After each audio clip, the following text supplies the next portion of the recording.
Menteri Keuangan Purbaya Yudi Sadewa tegas melawan para importir pakaian bekas ilegal. Ia bahkan mengingatkan siapapun yang terang-terangan menentang kebijakan pemerintah akan terindikasi terlibat dalam jaringan tersebut akan disambangi langsung oleh petugas Direktorat Jenderal Bea dan Cukai. Menurutnya, semua aktivitas ilegal adalah pelanggaran yang tidak bisa dinego. Karenanya, ia tidak segan akan memerintahkan jajarannya untuk mengejar pihak yang mendukung importir ilegal termasuk yang tampil di media. Sasaran Purbaya adalah mereka yang mendukung hal itu di YouTube atau TV. Di saat memerangi mafia impor, Purbaya juga menemukan celah dalam mekanisme penindakan selama ini. Olehnya, kini ia tengah merampungkan aturan baru yang akan menambah hukuman bagi mafia impor, termasuk denda serta pemblacklistan importir. Karena melihat aturan sekarang, negara justru merugi ketika pelaku hanya dipenjara sementara barang bukti dibakar, sehingga tidak menghasilkan uang. Ia kemudian mengungkap biaya pemusnahan satu kontainer barang bekas ilegal bisa mencapai 12 jutaan rupiah. Belum lagi katanya harus memberi makan orang yang ditahan. Setelah Presiden Prabowo Subianto memberikan arahan langsung,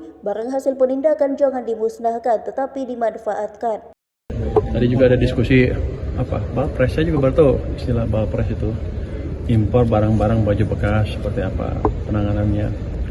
Rupanya selama ini hanya bisa dimusnahkan dan yang impor masuk penjara, saya nggak dapat duit, nggak didenda, jadi saya rugi, cuman ngeluarin ongkos untuk memusnahkan barang itu, tambah ngasih makan orang-orang yang di penjara itu.